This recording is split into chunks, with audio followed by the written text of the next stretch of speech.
first investment. There's nobody in our family that's ever done this. This is out of state. Like, quote unquote, it was still risky. And, that first year, I don't know, we probably made like 20 grand. We go to launch our property and thinking we're ready. This is going to let's do it. In the first month, the whole bottom floor floods, toilet clogs, messes up the whole floor. We have to replace, the bottom area, and it was gnarly. And this happened over a weekend. I was stressed. I didn't even want to tell Amy about it. Amy's my wife's name. I was like, freak, I got to tell her about it. And then we didn't want to tell our parents about it because, of course, everybody already told us, don't do it. This is going to be crazy risky. Like, why would you do this? So, yeah, we scrambled. And that's when we're having our first hiccups with our property management company. So there's problems happen. We just communicated with our property manager, contacted plumbers, and just resolved the situation. And we were just hoping and praying the damage wasn't going to be insane. So it did only cost $1,000. Why do I say only? Because the next month we made $2,000.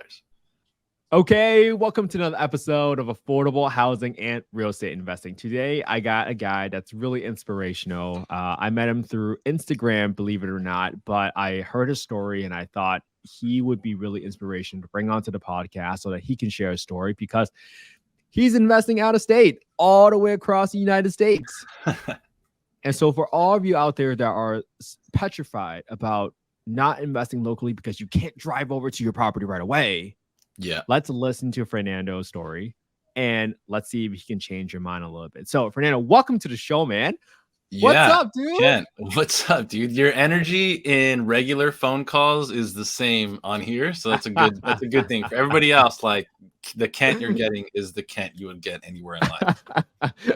Thanks for that validation, man. I mean, hey, let's just get people to know you a little bit better, man. What is your background? How'd you even get started in real estate investing, man? Tell us a little bit about that. Yeah, dude. I feel like really quick, I want to hook somebody because I want to let you guys know when my wife and I spent 9 months getting our first property, and everybody told us it was super risky, you shouldn't do it. We just kept forging through. When we launched our first property, the bottom floor flooded, and we had to spend already thousands of dollars in repairs. So I'm just gonna hook people with that, and then I'm gonna go ahead and give my background. So just wait, and I'll explain as to what happened so that nobody else makes these mistakes that we made, right? And they're listening here. So they're going to be able to make sure that they don't make these mistakes. Okay, cool. So background, graduated. Well, actually, my parents are immigrants from Mexico. And luckily, they came here a little earlier when they were 10, 11, 12 years old. And so from there, my dad and my mom were still able to learn English pretty well, get an education, and kind of buy property when it was 300 grand in California. So they got in really early. Good old days. And, all right. Yeah. So they don't have an investment portfolio, but that's kind of been my upbringing, which has been really cool. And that allowed me to get a mechanical engineering degree. And when I got my mechanical engineering degree, more people I'm sure are going to be listening to this and think you must have been doing pretty well. And it's yeah, okay. Making 100 grand a year is doing pretty well.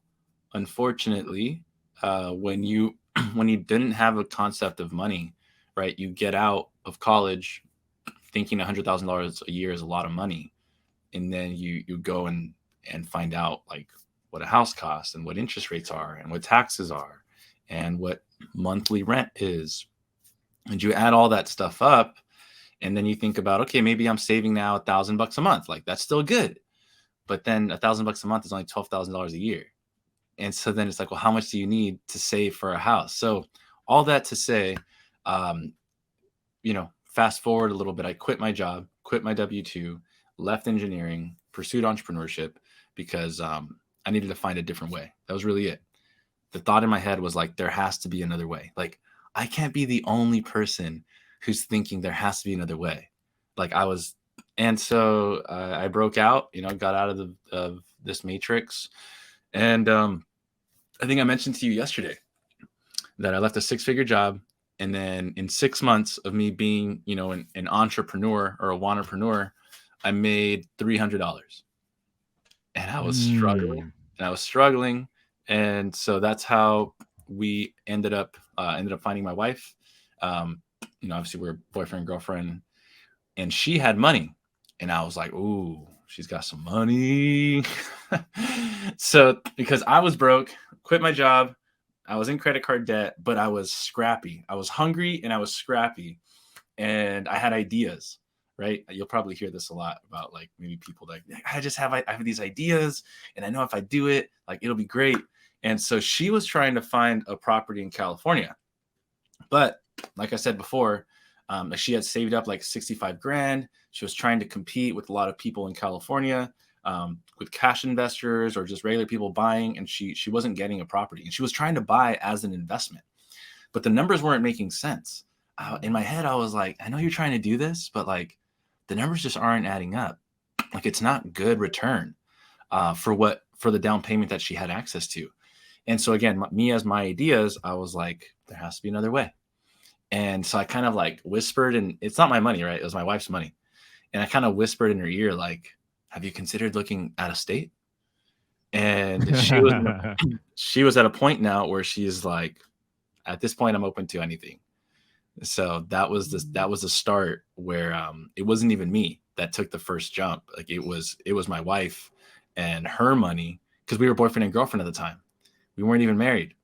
And I said, hey, what do you think about going out of state? And she was like, well, let's look into it. And in my head, I was like, whoa, like she must really love me.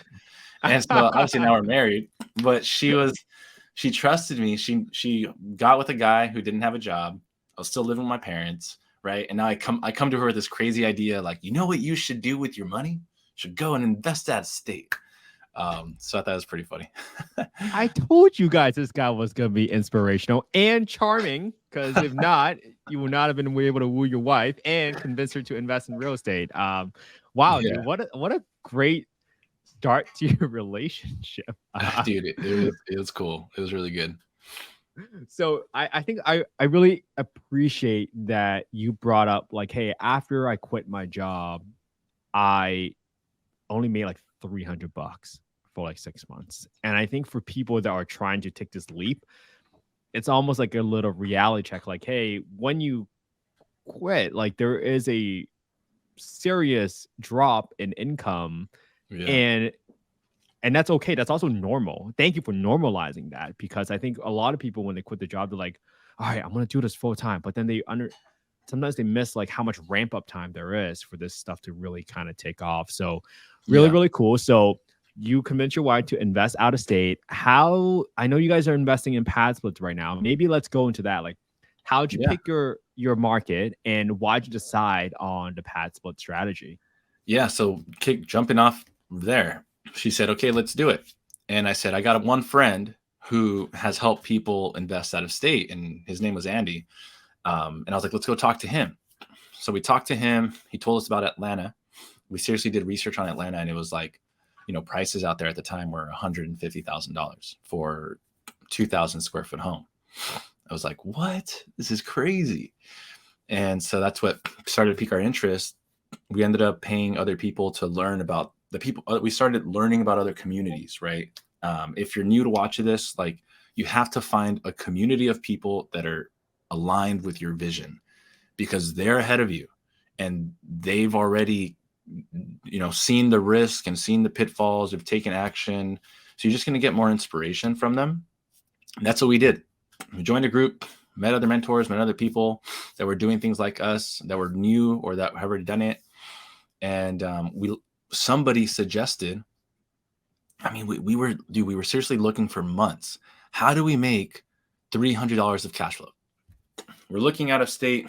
Just because it's a cheaper property doesn't mean you're going to make $1,000 a month, right? So we found properties, but we were only making like $300 cash flow, and we were doing our numbers. We're just trying to think like, okay, how do we get to like what's good? That's a good one. People that are, when we were brand new, what is good? What about you, Kent? What do you think is good for if you're brand new? how do you define what good is? Like, what is good cash flow? How would you define that? You're Man, brand new, great question. no Great experience. question. What is good? I love that. I have a personal investment criteria with my partners of 20% cash and cash return. And even if it's like a brand new market, we might be willing to lower it a little bit to 17.5%, right around there. But that's our minimum threshold. But And so what does obviously, that mean? Because like that word right there, oh 20% yeah, cash on cash return, like I didn't know what that meant. Me and my wife were totally new. And that word intimidated us. Like, well, what does that look like? oh, Like, that's such a great question. Great so question. Great what does clarifying that mean question. right there? Yeah. So cash and cash return is assuming, let's use round numbers. If you spent $100,000 to put as your down payment for a home, and that also includes all your renovation costs, all your closing costs, all your out of pocket expenses. If to get a 20% cash and cash return, you have to get $20,000 of cash flow a month. I mean, a year. A year. So that $20,000, 20% of 100, that's how you get your 20% And cash that's and cash net return. though, right? That's net cash That's flow. net. So Correct. for additional clarity there, that means you have to be probably pulling in like $40,000 in that year, because of the 40,000, then you have to pay your property manager, your whatever platform expenses, your reserves, your utilities, like whatever it is, right? Maybe it's not as much as 40, but the concept is there. So you have your gross revenue, and then you have your net, and it's your cash on cash return is based off your net, exactly, on the initial capital invested. The other way I like to think of it too is not only that, but to make it more tangible, it's like how long will it take for you to recuperate your initial investment? So if you're doing a 20% cash on cash return and you don't like numbers, then you just have to say like, okay, well, how many years is it going to take for me to recoup this? And so if it's 20%, it's going to take 5 years. And so you basically say like, okay, hey, if I know I can get 20% cash on cash, that means I can get my money back in 5 years. Let's do it. Like that's a good investment, right? So that's a good point. So you look at cash on cash return and not cash flow and not dollars. So if you're getting, let me ask you, if you're getting 20% cash on cash return, but you're making $100 a month, still worth it? No, it's So rarely would that you got ever a happen, different, right? but Rarely. you got 20% return if you do so let's talk about that too, because I ran into that where you get your cash on cash return because if you do if you do certain strategies, you can get a high cash on cash return, but you get very little cash flow. And at the time, we were trying to figure out a balance of two. So for me, initially we said $300 was what we wanted in cash flow. But then as we started to hear more people, so people watching this, right? Like this is going to now expand your mind. Like we said, well, who's doing more than 300? And we found people doing 1,000. And we're like, well, what are they doing? And we just needed to ask, like, what are they doing to get 1,000? And they were renting by the room. The guy he had a basement and a top floor, and he would chop up his basement into rooms, chop up his top floor into rooms, and he would rent them out. This was even before Padsplit was a thing in his side of the woods. And I was like, dang, that's dope. But he was local. So I was like, well, how do I manage this remotely? Because it would be difficult. I felt like it would be difficult. And then boom, enter Padsplit. Boom, enter Padsplit. So you had your criteria all laid out. And when you have that criteria laid out, you're like, okay, now I can. It's almost like manifesting. It's like what you put out to the universe is what the universe gives back to you. And I love that you set aside that criteria. And we also talked about not only is it cash and cash return, but it's also the monthly number that makes sense. And just for the viewers out there, everyone has your own personal sort of risk profile, whatever your appetite looks like. For me, at that $100, an example that we talked about earlier, isn't enough for me because what if I have one really, really big expense that might cause me, I don't know, a $5,000 repair and I didn't reserve enough? Well, that cost me 50 months of cash flow. That's brutal. So that's why for me, $100 is not enough because you never know what's gonna hit the fan. And even if you are setting aside on a monthly basis to set aside for reserves, you might not accrue enough for a big expense right in the beginning. So that's why it's very important for you to decide what your criteria is, just like Fernando did, so you can figure out whether or not a deal is a deal when that deal actually hits you. So Right. that's why it's important. And I love that you had that criteria set up, man. Yeah, you got it. So that's how we landed on about $1,000, and we said, well, let's go figure out ways to do it.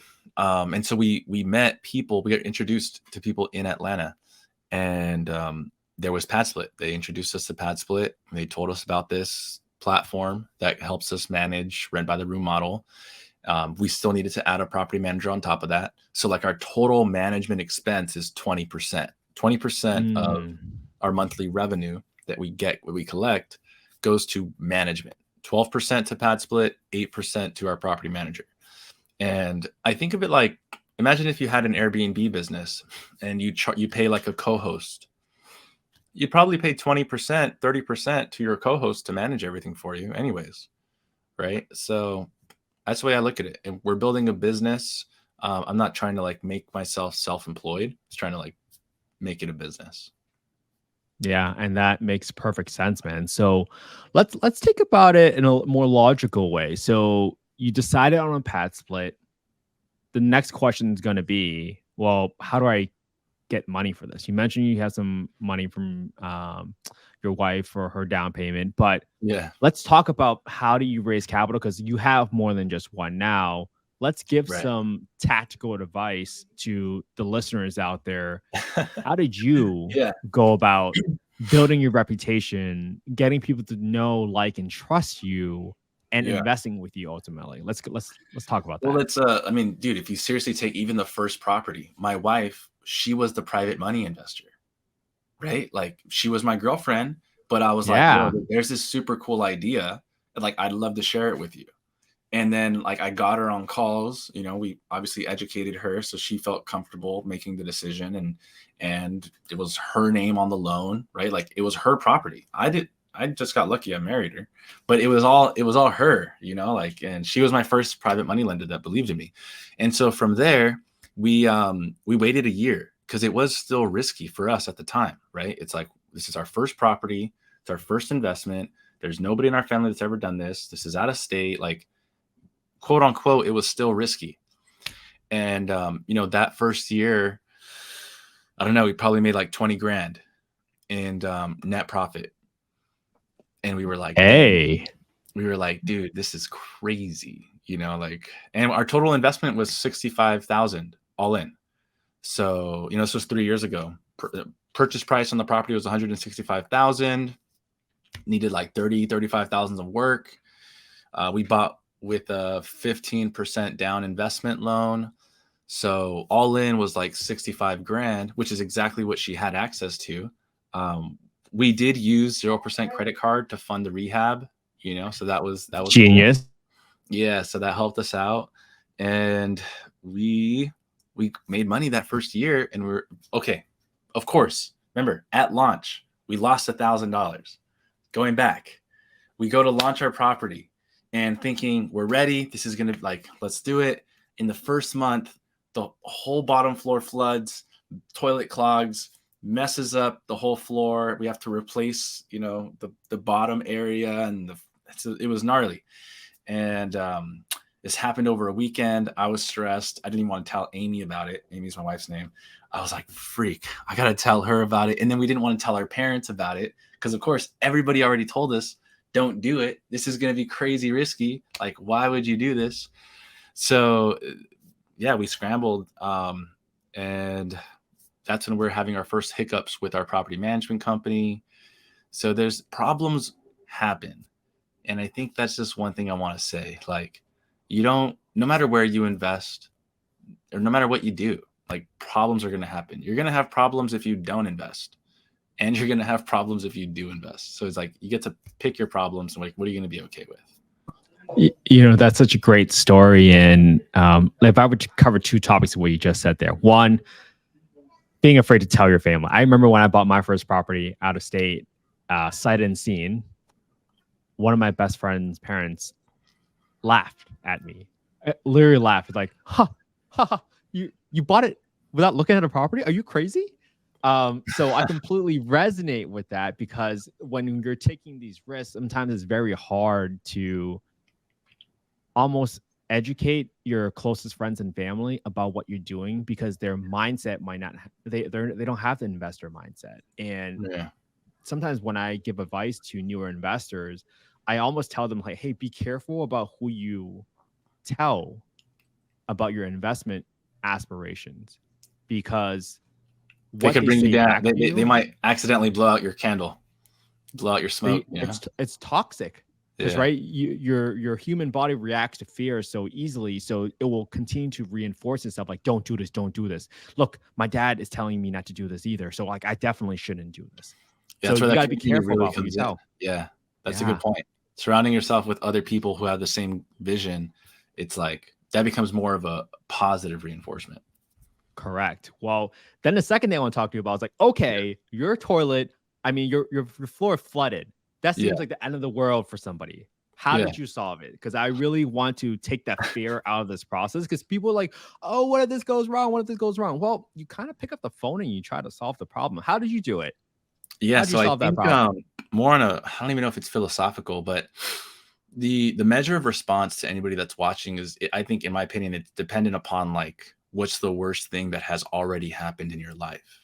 Like if you've had some pretty bad things happen in your life already, then you're probably going to know how to manage that pretty well. Like if you're new to things not going well and right, well then yeah, that could be catastrophic. Luckily for me, I was already, remember I told you, like I had already gone 6 months not making money, more than that, and struggling. And so I was already like, I've been on emotional roller coasters up and down. So when that happened, I was like, shoot, all right, what are we going to do? And I just like was immediately able to get into problem solving mode. My wife responded pretty well too, because I think she might have seen the way that I was responding. And so she just like fed off of that. So luckily we didn't panic. We just like communicated with our property manager, contacted plumbers, and just like resolved the situation. And we were just hoping and praying like the damage wasn't going to be insane. So it did only cost $1,000. Why do I say only? Because the next month we made $2,000. So it was like, all right, this wasn't that bad. And then from then, the end of the year, we made $20,000 in profit. So we were chilling. That I say only $1,000. To your point, if we were only making $100 a month, that would have been catastrophic. But because we were making 1,000 plus, yeah, it's just another month. Man, that is such a great story. So guys, don't worry about $1,000 fix, and don't worry about your. I think if you were able to assign a number, like, oh, what if this first floor floods? Okay, you put a number to it. It's $1,000, and now all of a sudden it's like, okay, it's not this like gripping fear to. It's going to be like hovering over your head anymore. It's not like a gray cloud. It's just like, okay, Right. you write a check and you solve the problem. And for you, it's like writing a check, making a few phone calls, and that's pretty much it to oversimplify things. Yeah. So that's great. So you got $20,000 on your first deal in the first year. Wow, man! Yeah. Congratulations on that deal. What a successful initial venture.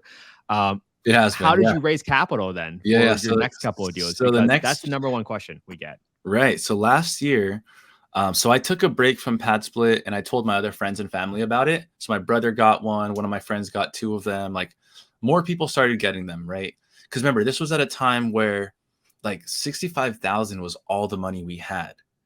And I didn't have the confidence to raise capital or to partner with people because, we were still also figuring out like, is this a good investment? And so I started telling other people about it. And so I would just help my family or friends, not charging anything, just help them like, all right, guys, like this is what I did. This is what you can expect. And then my brother got one and it's like, okay, that's cool. And my friend got one and he liked it. And I was like, all right, that's cool too. And then started getting the confidence. So it wasn't until last year. Last year I got 3 of them. And that was from like partnering with other people, raising capital. And that at that point I now had more confidence. So for sure, there's a level of belief that you have to have when you're raising capital in the thing that you're raising capital for. So, if you just have to, yeah, you have to sort of believe that it could work out. And how did I raise capital? Like I've personally been building my brand on YouTube and Instagram for the last year and a half. So in the beginning of my year of 2022, I kind of was like, I'm going to start focusing on my brand because I believed that a brand is going to be critical to do anything. Like right now I became a loan officer and my brands helped me, or like I raised capital and my brands helped me. Whatever I want to do, it's my personal reputation, which is the most valuable thing that anybody has. And it's just, you just scale that. Like your personal reputation with your family is probably amazing. Okay. Just scale that up to other people outside your family. That's your personal brand. So how did I raise the capital? The first one was we approached my wife's parents and they had a HELOC and they were trying to figure out like, what should they do with their HELOC? And so my wife and I sat down with them and we said like, hey guys, like this is our property. This is how it's been performing. We can help, make your money work for you and we'll be partners. And honestly, we honestly are probably just we give like all the cash flow to the HELOC to pay it back. But the goal is to also just give them all the cash flow. Like we'll probably end up with the property, whatever, down. But the goal is to just feed them their $1,000 plus of cash flow into their retirement to help them out.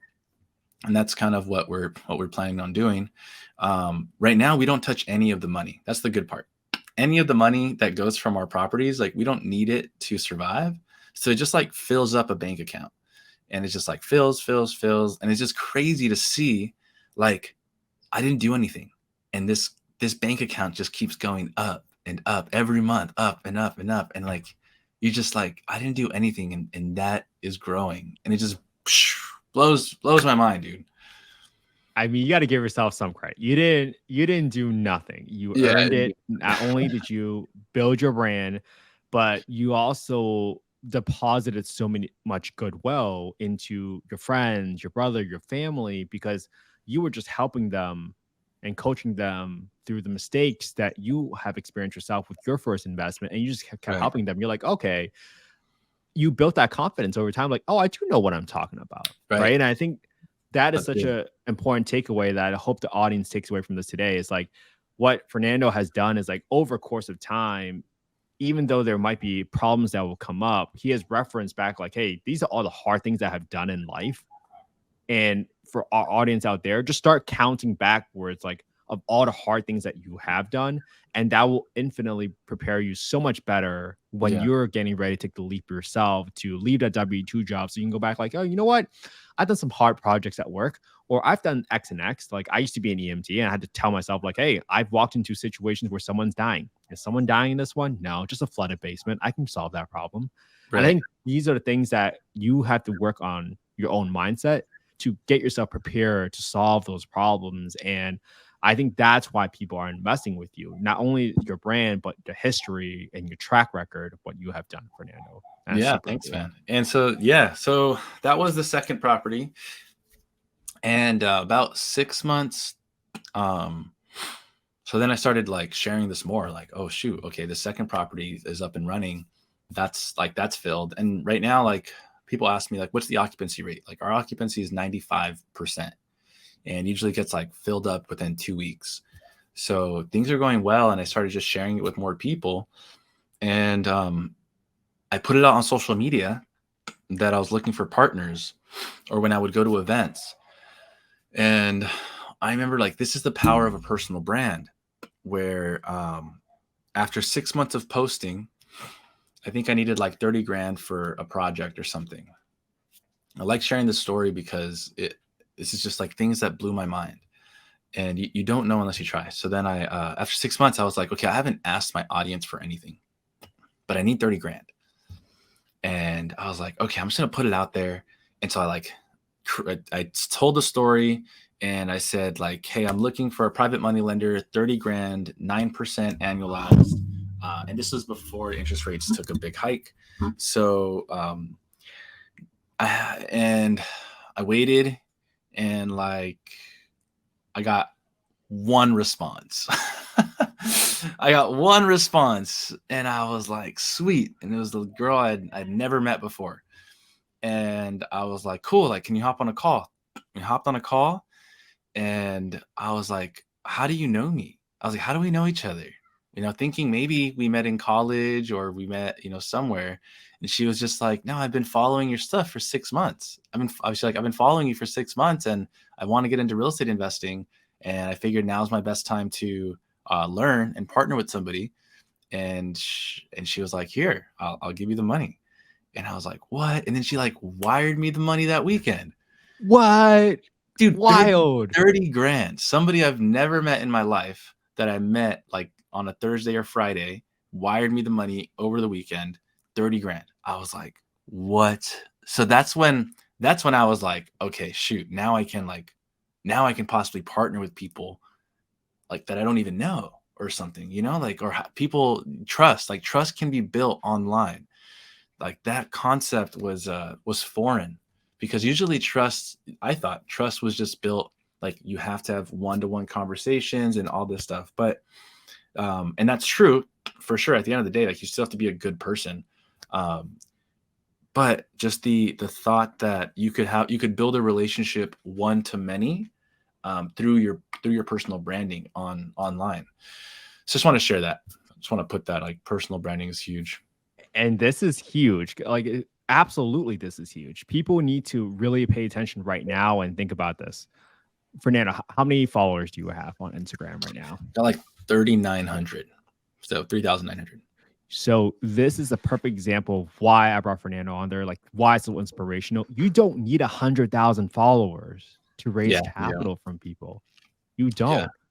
Yeah, You right. have to consistently put out good content that helps others, and that is how you raise capital. Like when someone knows, likes, and trusts you and thinks like, oh, you're a stand-up guy because of how consistent you've been talking about your journey, people are going to know and like and trust you. This is it. This is a great example. You got to start doing it right away. And you just on that note, when you're just starting, I would say that the top two pieces that is going to make people trust you more: vulnerability. Like the more vulnerable you are, which is scary, then like the more people are going to trust you, because it's freaking hard to be vulnerable. Like it's scary. Like I literally get scared sometimes. Like, should I share this? Should I like talk about certain things? And I'm like, it's a scary thought, being like vulnerable, like sharing your struggles, sharing your losses. Because I don't drive a Ferrari, right? I don't drive a Ferrari. I don't have a crazy nice house. Like I'm still in the building phase. And so many people think, I talk to a ton of people, oh yeah, Fernando, I'm totally going to build a brand after I've already made it. Like I'm going to totally build a brand, dude, after I own a Ferrari, after I'm financially independent, like after I am able to, whatever, pay for my parents' Cadillac or something. And yeah, I think starting now while you're struggling, sharing your losses, and I think that builds the trust. Absolutely. You got to start before you're ready. I think if that's a great takeaway, start before you're ready, because I think more people will be able to resonate with you. Like for example, I listen to other podcasts and I've heard people come on and say, I have 5,000 doors. I'm like, whoa, I can't resonate with that. But for the audience out here listening right now, if you're willing to put in the work, people would much more rather resonate with you because you're only 1 or 2 steps ahead of everybody. Right. So Yeah. it seems more achievable. So you are actually inspiring people. And I think if you have found success, just like you have, Fernando, you have an obligation to share what has worked for you, what haven't worked for you, because someone else coming right behind you can learn so much from you, man. You really have the obligation to help them. Absolutely. Love what you're doing here, man. Yeah. So the other two, just to finish off the private money piece, I had one, this was crazy too, where I had one partner, we get into contract. I met them at a networking event. We get into contract, about to close on the deal. And the week right before we're about to close, I had wired $5,000 of EMD, and they pull out. They give me a call and say, Fernando, we're pulling out. And I was like, no, we're about to close on Friday. And if I pull out right now, I lose my earnest money deposit. I lose $5,000. Dang it. But again, I'm like, okay, I just got to figure it out. So what do? I go back to my social media and I'm like, all right, guys, I am in a pickle, and I've got this. I don't actually say. I don't know if I say I'm in a pickle. I forget how I phrased it, but the point is that I just went to my social media, created a story, posted it, and reached out to a few people that I met online prior that had shown some interest. And actually, it ended up being the girl who lent me the 30,000. I went back to her. She was the first person I called, and she was like, "Yeah, let's do it. Let's partner up." And I was like, "Heck yes!" And so we still made it to closing. Within 5 days, I rearranged all the paperwork, adjusted the operating agreement, added her to the LLC, and we were able to close by Friday. We got into the property. That right now she's making, like, we're profitable, so we're good. So it was pretty cool. So that was how I raised that capital too. Wow. So everything has problems. Like, you're gonna run into problems, right? And so at that moment, I could have said, "Dang it, I tried. I had this partner, sent the five. I'll just lose the 5,000. It was a good try. Like, I definitely gave it a shot, but you literally had to be like, okay, this happened. It sucks." Because I remember being on the call with them, and my wife was in the car, and they were telling me that they were bailing, and I was like, what about, and it didn't matter what I said, because they had already made up their mind, and I just felt defeated. They're just like, "Yeah, Fernando, like, sorry, man." And I was just like, dang, like, shoot. I can't force them to do the deal. I was like, all right. And we hung up, and Amy's in the car, she's driving. She's just like, "I'm sorry, babe." And I was like, dang. And then about a minute later, I'm like, all right, what do I do? And then I had to bounce There back. you go. Because it's for sure. I'm not going to say I didn't feel that it sucked, because it definitely felt like it sucked. But being able to pick myself up out of that and, like, turn it into something, I think that's what we should be doing. Yeah, and I think people resonate more with the stories and the mistakes and challenges you have made. Because I want to invest with somebody who has gone through issues and show me that they can solve a problem much better than someone telling me like, "Oh, I had this investment, everything went great, nothing bad happened." I was like, "Come on, Yeah, nothing bad happened." come I don't on. really believe. That's true. Something has to catch you off guard. And then Exactly. the other one was a good friend. Him and I have been friends for like over 10 years. So once he saw, like, what I was doing, he's like, "Hey, I want to diversify." And so that was a pretty cool way to collaborate and connect. But ultimately, yeah, it was people that have been following me for a little while, or close family and friends. It's a lot of The other thing I just want to add there is, a lot of people are sometimes hesitant because it's a lot of trust, or not trust, it's a lot of responsibility, right? Like, when I have my best friend of 10 plus years that wants to partner up with me, now I feel like, dang, I don't want to lose this guy's money. Like, I don't want to have a bad scenario happen. I became a lot more fearful, right? I became like, I had to battle a lot of that stuff.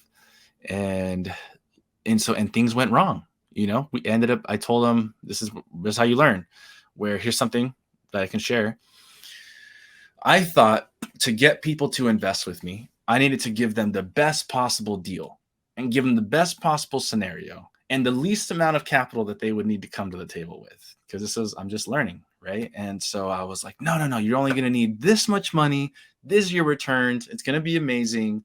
Um, and I was, like, nervous the whole time, because, like, I didn't allow myself any breathing room.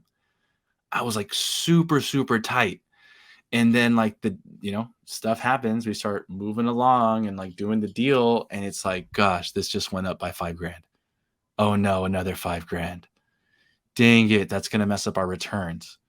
Oh no, we launched the property, and now we like, this literally all happened.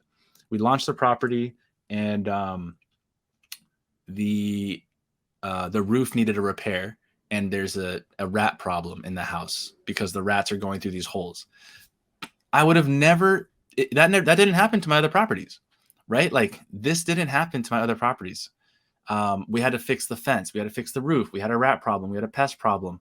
This all happened on my best friend's house that I'm partnering with him on, and I feel terrible. Every conversation I have with him is a bad news conversation. Even to this date, it's August, and we haven't turned a profit yet. We're super close to profit, but it's been, like, very tough conversations that I've had, like, scary conversations. I don't feel good.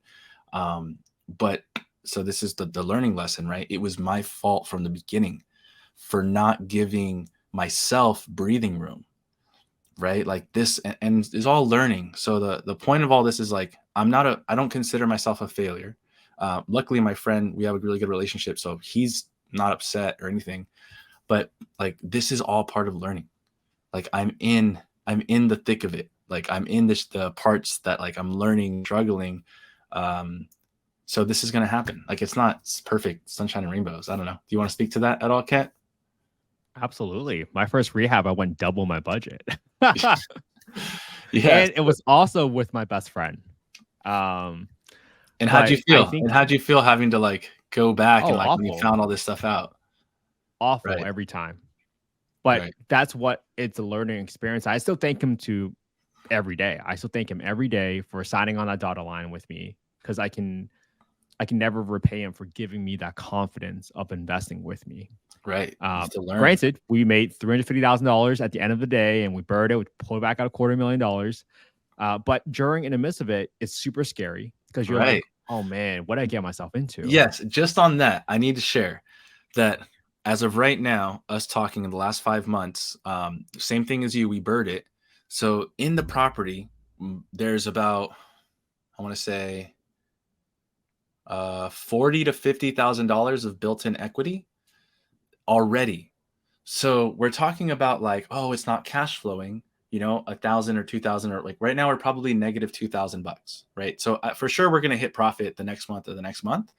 But I have to remind him, like, at the end of the day, like, we just made you $50,000 richer, right? Like, and so we're still winning. And that's the beautiful part too about real estate, is that there's more than one way to make money in real estate. And appreciation is one, principal pay down another, right? Somebody's paying down our mortgage. We got cash flow once we start cash flowing, and then tax depreciation. So we don't pay taxes on a lot of the gains that we're making, the profit.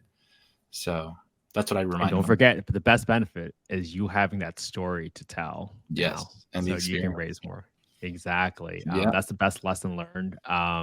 Like we got some live audience asking you, like, hey, do you lend on deals right now? And I know you started you're a mortgage loan officer now. So Yeah. do you lend on deals now? Like, how do people reach out to you? I know we got some more questions, but I want to make sure I get the live audience out there too. Yeah. So, do I lend on deals? Not personally. I think if anything, I am scaling my own portfolio.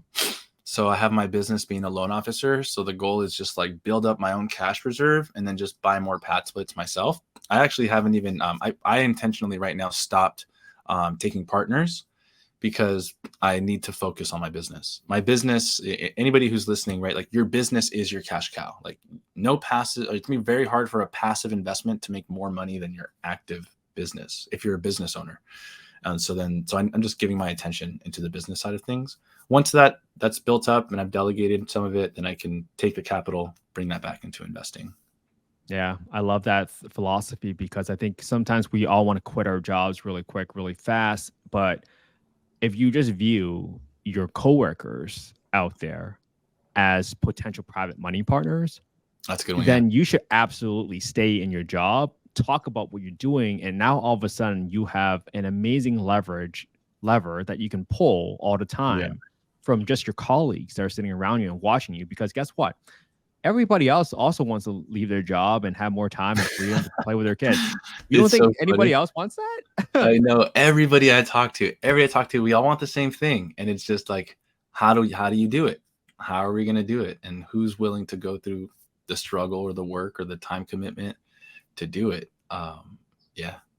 Yeah. And if you're willing to be that guy, just like Fernando was, you can be the first in your, friends, family group, or even in your workplace to be the ones that's getting all the scrapes and bruises. But hey, at the end of the day, you're the one that took the machete, you chopped down the path and said, hey, look, this is a beautiful path now. You can just walk down and just, I've already gone through some hard lessons for you. And now people are going to be much more willing to invest with you. So there's so many ways to grow and scale. And maybe let's talk a little bit about some more lessons learned about investing out of state. So Padsplit, lots of tenants in under one roof. So sometimes people were like, oh, what if they get in arguments, blah, blah, blah. So let's Yeah. maybe take it in the first piece. Like, one, how did you get involved with screening any of your tenants? Any sort of rules or criteria that Yeah. you had in place when screening? So when Padsplit first launched, Padsplit does all the screening. Padsplit does the background checks. They do the screening. They place everybody into the room. And when they first launched, we didn't have a choice but to accept the people. So recently, actually just in this past year, they allow us to look at a little bit of their background check, like if they have evictions, if they have any lates, if they have any issues, like things like that. So we actually get to approve or reject somebody that moves in. So just to put it there, I only own pad splits. So I don't own any regular rentals. So for me, it's always been through pad split. My camera's messing up there. I don't know if that's so that answers that one. Go ahead, shoot the next one. Yeah. So you now get a little bit more involved with screening your tenants. How about choosing your property manager? Because I think you mentioned you had to move on from a property manager. Tell us Right. what was going on there. What were the problems you were facing, and what made you finally decide to transition to another property manager? So it was the systems that they weren't set up to manage a multi-room kind of house property. They were set up to manage long-term rentals, which are very like easy. Usually long-term rentals are pretty easy to manage if you have good tenants. I was talking to a lady and she has a long-term rental and she's like, yeah, maybe they contacted me like 4 times in the year for little things. And that's how easy, usually it should be. With pad split, you've got 8-9 people in the same house, like you said, you're going to have tickets that come up, like needs that the different 9 people have, and somebody needs to be able to respond to them. So we fired our first one because in the first 3 months they weren't responsive. They weren't responsive to tenants. They weren't responsive to us. They just weren't set up for that much like hand holding and communication that the platform needed. So we found another, and I think you're going to bring them on your podcast in a few weeks. We found another property manager, and they started because of Padsplit. I think, I watched their podcast too, but I think they started, in that same time frame, and they built their systems so that they could manage a Padsplit. And so for me, that I just went over to them, and they've been awesome ever since. I recommend everybody to them. How did you choose them as your property manager? Did you have questions? Were you like, hey, this is all the things that's happening right now. Can you handle it? Just curious, like how you picked them. I actually, because remember how I have the experience first. So I had the experience first, and then what happened? I just started asking other people, and when because we switched pretty quickly, you just start asking other people, like, hey, who are you using, right? And people are like, oh, like I used them, like they used the one that I was using. They were afraid to switch, and I'm like, I just started. I'm not afraid to switch. So like I'll switch, and I found other people that were like, we're using, Mel and Matea. And I was like, I'm switching over to them. So I switched over to them, and it's been awesome ever since. So really, I had to, at the time, remember, I'm still a beginner investor. And so it's not like I could ask all these questions, and I didn't have that. I needed to trust other people who have been there before me, just like you're saying, right? Like there's other people that have been there before me. I can trust them. Let me ask. And that's how I landed on them. Yeah, guys, it's not that complicated. You can just ask. Yeah, that's true. You You can seriously just just on here, like ask. you can know the contractor I work with that has done over 10 deals for us, the property manager who manages, 50 plus pad splits. Like there's already the team. There's already the team that can support people. Yeah. So that's amazing. I love how one, you recognize there was a problem and you quickly kind of moved on because you knew your existing property management company was not keeping up. The issues were kind of bursting as it seems. Yeah. And boom, you made the switch just like any good problem solver would do, or any even normal common sense business owner. So if you guys out there believe you have some common sense and know how to spot problems, it's not that complicated as long as you're willing to put yourself out there and ask the right questions and just bring value to people. Right? Don't just keep asking. Like try to find your way. Like, hey, if you find a good flooring guy, maybe offer like, hey, I got a really flooring guy I met today. I'm really struggling with finding a property manager. Does anybody have any recommendations? It's Right. almost as simple as that, so that you can provide some value. Yeah, and the other thing just to say there, the practice or the experience of making decisions, I think that's a big one. I think maybe I was privileged in like growing, because that's so much of personal like background, like that you feel confident to make decisions on your own, independent of how you think it'll turn out. Like that's a skill set, and that's a practice. It's a skill set that can be practiced. So how do you typically suggest people practice making decisions without you have to make decisions without necessarily always consulting others, or maybe you do consult others, but you still have to make the decision. Like how do people become decision makers to take the action? Oh, I love this question. Here's a really good scenario. I love this example because Yeah. I don't know if the audience out there, whenever you talk with your significant other, like, what do you want for dinner? It's like the worst question in the world. Oh, what do you want? What do you want? Oh, I don't know. I don't care. What do you want? Good. Best advice I ever gotten. If one person suggests one thing and one person suggests the other thing, just get both. I was like, oh, because then you start wrapping yourself of both of you guys making affirmative decisions. Right. And once you start becoming more decisive with the everyday items, like picking where to go dinner, uh, picking where to go take a walk, picking which mall you want to go to. It doesn't matter what it is. If you just keep repping it, it's almost a muscle. And then all of a sudden you start getting more decisive about things. And Yeah. this starts with not just real estate, it starts with just your personal life.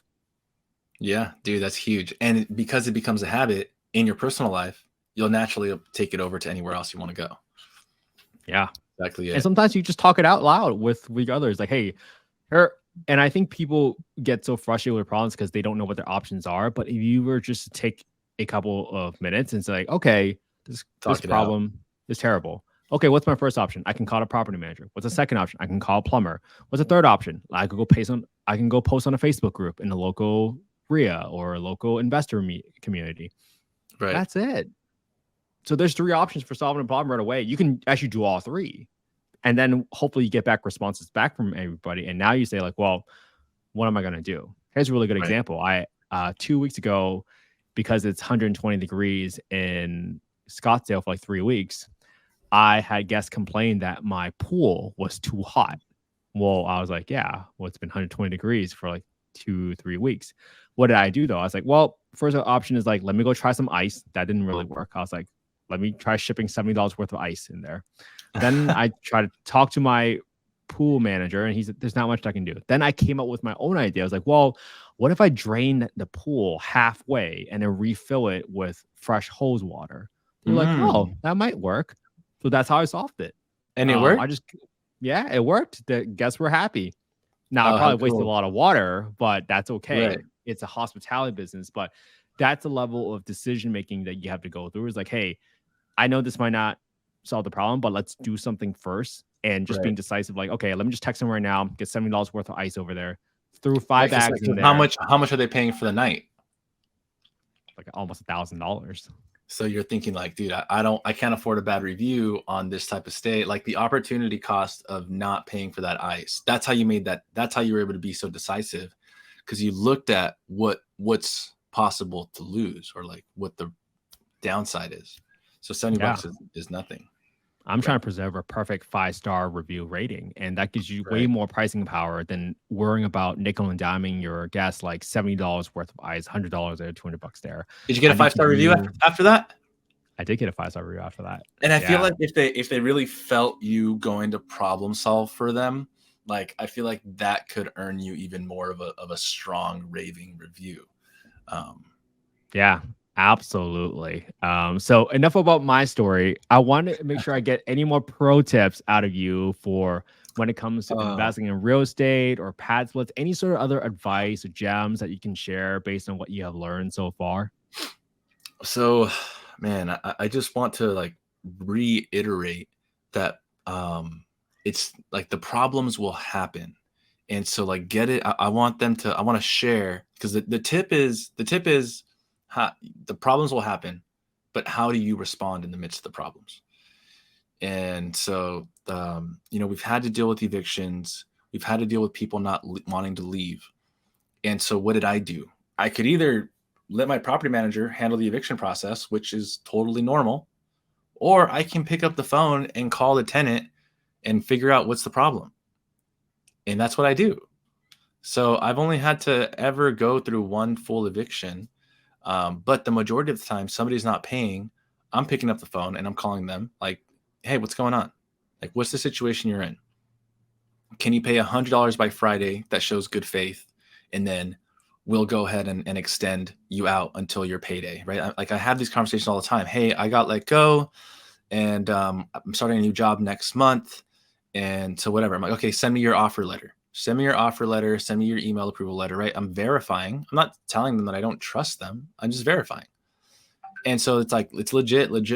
Okay, cool. Can you make a good faith deposit, $100 a week, and then we'll catch you up later. Like, that's it. So like just taking things into your own hand, that may not be normal according to a typical process, but as the business owner, it's like, I'm trying to help them solve a problem too. This is my problem, but if I can help them solve their problem, then like that's better.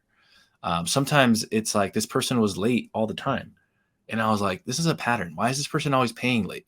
And then I find out like they get paid the Friday after instead of the Monday that they're supposed to pay. That's why they're always late. So I'm like, would it help you if I changed your pay date to Friday? Yes. Okay, that's it. And I just saved them a lot of money. And I didn't have to. Like, I get paid more money when they're late. But in my head, I was like, what if I can help this person? Like, why are they always late? So just looking at, I don't know, looking at ways. I mean, you're putting the person first. And I think for all the people out there that are listening, like just put the person first. And then usually good things happen out of that. But Right. let's actually go through this eviction thing, because that's like a big Yeah. fear of investors. So you've had some people that were late, but you just talked us through how you solved that problem. What happened with your Right. eviction? How'd you go through? Like, what was that process? Like, what was happening? How'd you handle it? How long did it take to get the tenant out of there? Yeah. So the funny part is that the eviction happened also within the first few months of us owning the Padsplit. So it was like, gosh, because remember, this was COVID. This was like 2020 was COVID had just hit. And well, we were nervous because, and this is also why we didn't buy in 2020, because we're like, holy shit, this is like COVID. Is everybody going to lose their job? Are we about to lose our property? The housing market going to crash? Like, this is all the fear that was going around. And so that's another reason why we didn't buy, right? Or 2021, sorry. It was end of 2020 going into 2021 when COVID happened. And so then this person stops paying. And I was nervous because I was like, all right, shoot, what do we do? And I talked to my property manager, who I had already fired the other one. So I talked to my new property manager. It's like, what's the process for this? And they're like, yeah, so this is what's going to happen. And luckily, my property manager is awesome. They handled everything. They hired an eviction company. They try to reach out to the person first, try to explain, hey, what's going on, and then the eviction company tries to have the conversation with them as well. They're not open and willing to negotiate. We can't break through their door and kick them out, right? Because I mean, maybe you could, if you're that type of landlord, it takes things into your own hands. But at the time, we're trying to follow like the legal process, and this actually doesn't have a good ending. I mean, it is a good ending, but it's also not. So it was probably like 3 or 4 months, right? Person's not paying. That's so if you can imagine, the person's not paying, and so we're losing $800 a month, let's say. So in 4 months, that's $2,000 or something, right? And he's still using the water, he's still using the Wi-Fi and all this stuff. Which, pro tip: if I find out whose room is tied to their Wi-Fi router, now I can disconnect them. Boom. So if it ever happens, that's a tip. That's a pro tip. If you ever see somebody's giving you trouble and like whatever bothering, like just you can find out. I was literally calling all the other people hey, which one's your phone here? Which one's your phone here? Right. And connected to the Wi-Fi. And then I could like disconnect every other one. So I've done that too, just to give people Oh, that's a good way to get rid of someone yeah, if they don't have Wi-Fi access. they don't have Wi-Fi access. Like, Smart. Okay, that's smart. Very, so, very good pro tip. so going back, yeah, so the guy didn't want to leave. It was taking about 3 or 4 months. We're in court now, and at court, they agreed. I was not involved, right? They agreed that he would leave, and he would only have to pay $300, and then they wouldn't put the eviction on his record. So why do I think that was a bad deal? Because he's going to go do that to somebody else, and that other person's not going to be able to see the eviction. So what I have taken, like, I respect my property manager for taking that deal, and my and the eviction company, you know, like I can understand why they made that deal because he did leave. Would I have been okay dealing with a longer eviction and losing more money so that that could get on his record? Yeah, I think I would have been okay with that. You know, I would have taken, you know, I'm okay falling on the sword if I know that's going to help other people out. So that's the only reason. So it was a good ending, but also not a good ending. Got it. But I can't thank you enough for sharing that story, because now people were like, okay, yeah, an eviction is terrible. A terrible thing to happen. But this is what happened. This is how much it cost Fernando. 4 months of rent, some eviction lawyer fees. Do you know how much you probably spent on like fees and stuff like that? I don't. I don't, to be honest. So this is the other thing, right? Like my first 2 years, I wasn't doing QuickBooks. I didn't have any transaction, like wasn't managing all that stuff, right? Like I just looked at like how much money is leaving and how much money is coming back in. Like that's it. And I was like, I'm making money. We're good. What's my bank account say at the end of the month? Right. And like that's all I cared about. And that's okay to get things started, guys. Like you don't have to overwhelm yourself. Like I got to figure out every single detail, because you can learn this along you go. And I think sometimes people do get paralyzed about not starting. Look, Fernando's still a successful investor, and he didn't learn QuickBooks on day one. That's okay. Yeah. So if anything, hopefully that inspires more people to take action. Yeah. All right. Hey, any other pro tips you can think of? When it comes to Padsplit, I mean, I do have a YouTube video that tells you exactly how I analyze the Padsplit. So if you're interested in like specifically how do you analyze the Padsplit, like I have videos on that. How do you pick a market? I have videos on how to pick a market, right? Padsplit has a tool, and when you sign up for that tool, you're able to see occupancy rates and average weekly rates for it's just like an AirDNA. Imagine an AirDNA for Padsplit. So that should help you pick your zip codes and pick your markets. Padsplit reps are super helpful. I talk to okay, I'll tell you this. My strategy for when I'm putting an offer on a property, I run my numbers, and actually on Instagram, if you DM me the word Padsplit, then I'll send you my Padsplit analyzer. So anybody who DMs me the word Padsplit, I'm happy to send you guys my deal analyzer. First thing I do is run every deal through the deal analyzer. Then I send pictures and a video that I get from the deal that my agent usually gets me, or the wholesaler, sends to my contractor. Contractor gives me an estimate that's going to be about $45,000 of work or whatever, $85,000 of work. Plug it into my deal calculator, analyze it. It looks good. I put an offer. This is same day. I move super quick. So I get the property, I analyze it, send it to my contractor, get a rehab estimate, I put an offer in, boom, let's go. I'm doing that. Offer gets accepted. What's the next thing that I do? So now I'm telling my agent already knows probably, right? Scheduling the contractor and an inspector to go and walk the property. And so now they walk the property, inspector inspects, obviously for inspections, contractors looking for all the rehab work that they need to do for Padsplit. I get back a bid from the contractor of the full rehab amount. I get back my inspection list. I'm now connecting the dots. I make sure that what the inspector called out is being addressed by my contractor as well. And if it's not, then I'm like, hey, can you add this to your bid? Right. So, okay, now I got that. Now maybe this is day 2, day 3 of being in escrow. I've already got my pre-approval. I already know the lender I'm working with or whatever. I'm a lender now. So like I help people on different lending scenarios. And then we always, in Georgia, there's always a 7-day like due diligence period, which is kind of nice. So if it's a conventional purchase MLS, you get 30 days anyways, or 20 to 30 days. If it's a hard money wholesaler purchase, you're typically closing in 14 days. So it's a different scenario there. But that's pretty much my process of how I do things. And so I literally can put offers same day in that process. Nobody walks the property until we have a deal under contract. But I'm putting offers, all the time. Nice. I love it. Thanks for walking through that entire process. I think for folks that aren't familiar or new to this, you can just copy what Fernando just did. It's not that hard. Replay that section and then just walk yourself through it again. So last question I like to ask every guest this, and I love to hear your point of view on this is, why do you think affordable housing is so hard to solve for? Yeah. Just two more things that I wanted to point out on the last one before I answer this. Go for it first. When I'm in escrow, Tyler's walked the property. I am actually even before that.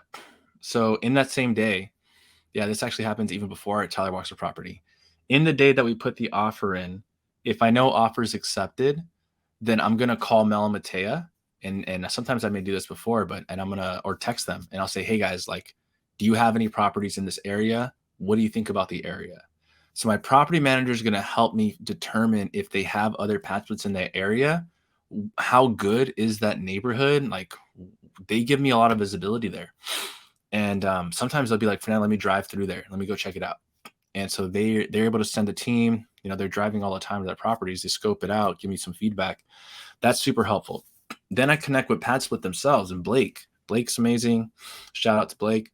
And sometimes she'll hop on a Zoom call with me. Actually, a lot of the times. I don't know if right now, depends how busy they are, but we'll be like, okay, hey, this is my spreadsheet. I'm planning to price things out like this, this, and this.